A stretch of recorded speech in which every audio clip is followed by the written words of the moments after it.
Hi dears, ഈ ലൈറ്റും പാട്ടും ഡി ജെ ഒക്കെ ആയിട്ട് ഞങ്ങളിപ്പോൾ ഉള്ളത് എവിടെയാണെന്നല്ലേ? അപ്പോൾ അതൊക്കെ പറയുന്നതിന് മുമ്പ് ഞങ്ങൾ ഇവിടം വരെ എത്തിയത് എങ്ങനെയാണെന്ന് അറിയണ്ടേ? So let's go back to the starting.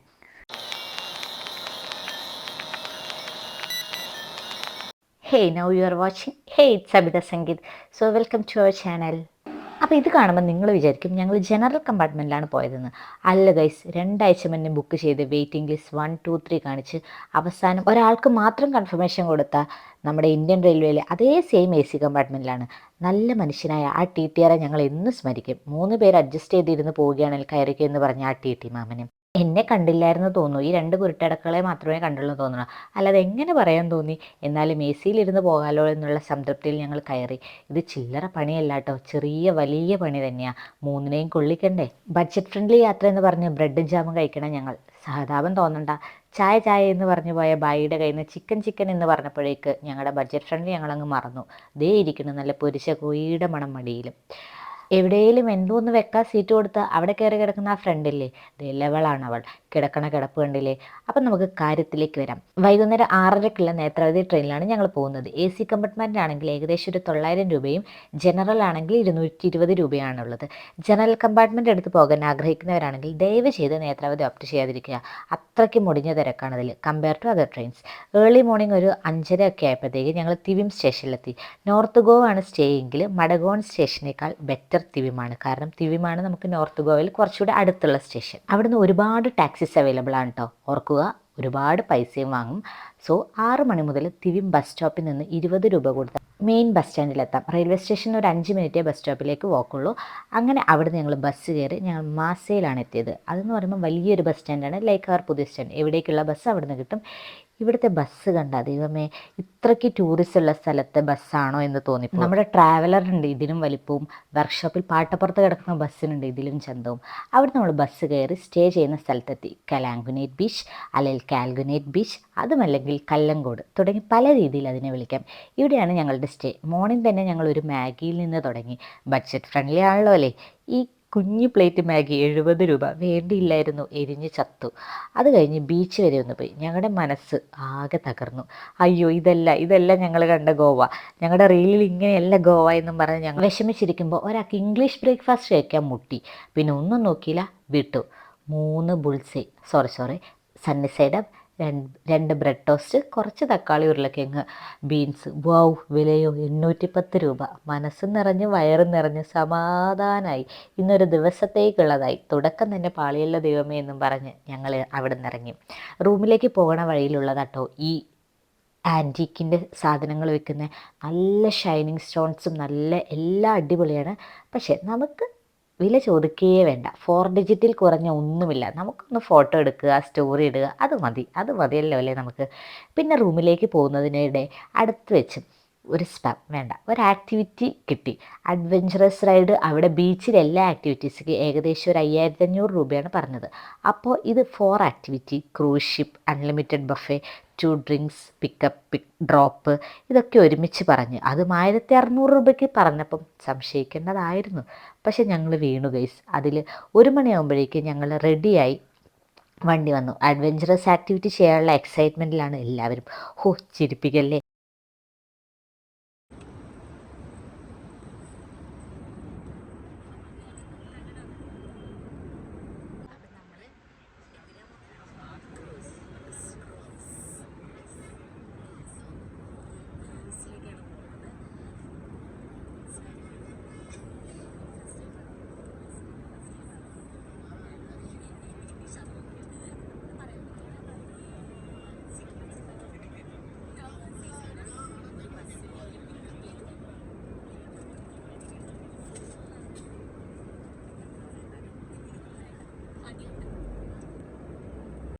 ഇപ്പോൾ ആലോചിക്കുമ്പോൾ കാവടി തുള്ളി പോകുന്ന അവസ്ഥയാണ് ഇത് തോന്നുന്നത്. ദേ ഈ കാണുന്ന ബ്രിഡ്ജ് ഭയങ്കര ഫേമസ് ആട്ടോ. നമ്മൾ ഒരുപാട് ഫിലിമിലുണ്ട്. ദേ ഇപ്പോൾ ലേറ്റസ്റ്റ് ഇറങ്ങിയ നമ്മുടെ കങ്കുവയിലും ഉണ്ട് ഈ ബ്രിഡ്ജ്. അങ്ങനെ ഇവിടെയാണ് നമ്മുടെ ക്രൂയിസ് ഉള്ളത്. ഞങ്ങളിവിടെ എത്തണതിന് മുന്നേ സിഞ്ചേച്ചിക്ക് ഭയങ്കര ഡൗട്ടായിരുന്നു. ഇടി നമ്മൾ പറ്റിക്കപ്പെടുവോ, അവിടെ ആൾക്കാരുണ്ടാവുമോ, നമ്മൾ മാത്രമായി പോവോ. എന്തായാലും ആ വിഷമത്തിനൊരു അറുതിയുണ്ടായി. ക്രൂയിസ്, ക്രൂയിസ് അല്ല, ബോട്ട്. അതിൽ ആൾക്കാരെ തട്ടിയിട്ട് നടക്കാൻ വയ്യാത്ത അവസ്ഥയെ. സ്വസ്ഥം, സമാധാനം, അൺലിമിറ്റഡ് ബഫേ. വാവ്, അടിപൊളി, ഒന്നും പറയാനില്ല. അങ്ങനെ ജാക്കറ്റൊക്കെ ഇട്ട് അഡ്വഞ്ചറസ് ആക്ടിവിറ്റി തുടങ്ങി. പിന്നെ അവരെ പറഞ്ഞിട്ട് കാര്യമില്ല, സമയം ഇരുട്ടാവുന്നതിന് മുന്നേ ഈ ആൾക്കാരെ മൊത്തം ഈ ആക്ടിവിറ്റി തീർക്കണ്ടേ.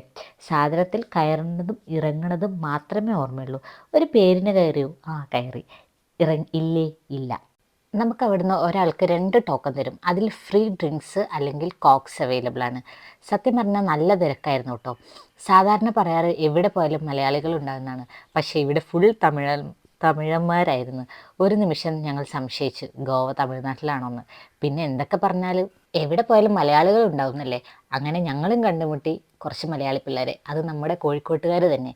ഒരു രീതിയിൽ അവരെ കണ്ടുമുട്ടിയത് അവിടെ ഭയങ്കര സ്മൂത്തായിട്ട് പരിപാടികൾ പോയിട്ടോ. വയ്യില്ലെങ്കിൽ ആക്ടിവിറ്റീസ് ഒക്കെ ഏകദേശം ഒരു 6 കഴിഞ്ഞു. പിന്നെ ഡി ജെ പാർട്ടി ആയിരുന്നു.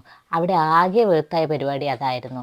4 ആക്ടിവിറ്റീസ് ആയിരുന്നു കേട്ടോ നമുക്ക് ഉണ്ടായത്. ഇതാണ് ബനാന റൈഡ്, പിന്നെ ബമ്പർ റൈഡ്, പിന്നെ രണ്ടെണ്ണത്തിൻ്റെ പേരെന്തായിരുന്നു, ആ അങ്ങനെ 4 എണ്ണമായിരുന്നു മൊത്തത്തിലുണ്ടായിരുന്നത്. പിന്നെ അവിടെയുള്ള കുറച്ച് ആൾക്കാർ ജാക്കറ്റൊക്കെ ഉള്ള ധൈര്യത്തിൽ വെള്ളത്തിലേക്കൊക്കെ എടുത്ത് ചാടിയായിരുന്നു.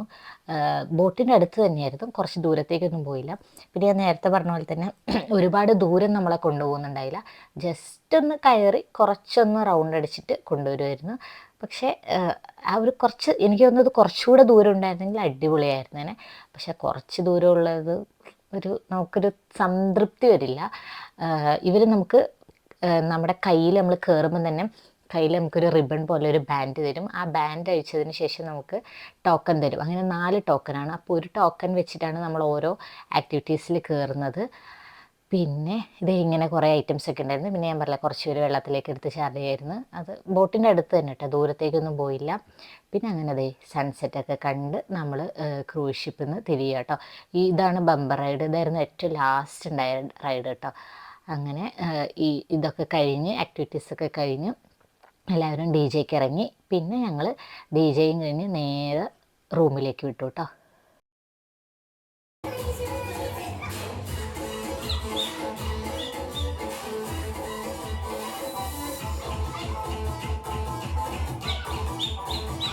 റൂമിലെത്തി ഒട്ടും ടൈം കളയാതെ തന്നെ ഞങ്ങൾ അടുത്ത പരിപാടിക്ക് റെഡി. അതെ, നമ്മുടെ കൊതിച്ചിരുന്ന നൈറ്റ് പാർട്ടി. ഇതിൻ്റെ ഇടയിൽ ഞങ്ങൾ ഫുഡൊക്കെ കഴിച്ചു. അതൊക്കെ ഒരു സെപ്പറേറ്റ് വീഡിയോയിലിടാം കേട്ടോ. അപ്പം ഞങ്ങൾ പോവാണ്.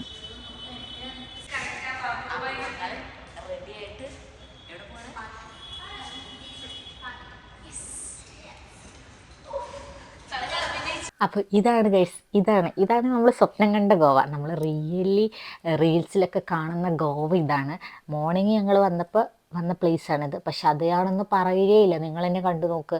Goa is really a night happening place. Night clubs, foods, vibrant parties, lights, beaches, wow, everything remains. Actually Goa is not a place, it's a feeling. ഇത് ബാഗ ബീച്ചാട്ടോ. നമ്മൾ നിന്ന് കാൽഗനേറ്റ് ബീച്ചിൻ്റെ തൊട്ടടുത്ത് തന്നെ കുറച്ചൊരു 20 മിനിറ്റ്സ് വാക്ക് ഉണ്ട്. അല്ലെങ്കിൽ വണ്ടിയിലും വരാം. പിന്നെ ഒരു മെയിൻ പോയിന്റ്, സോറി ബോയ്സ്, ഇവിടെ ഗേൾസിന് നമുക്ക് ഏത് പാർട്ടീസിലും എൻട്രി ഫ്രീ ആണ്. ബോയ്സിന് പേയ്മെൻ്റ് ഉണ്ട്. ചില പാർട്ടീസിൽ ഫ്രീ ആണ്. കപ്പിൾസിനും ചില പാർട്ടീസിൽ ഫ്രീ ആട്ടോ.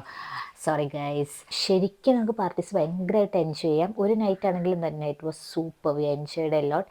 Second day our destination was south Goa and mainly Goan thali. അപ്പോൾ നമുക്ക് സെക്കൻഡ് ഡേ കാണാം.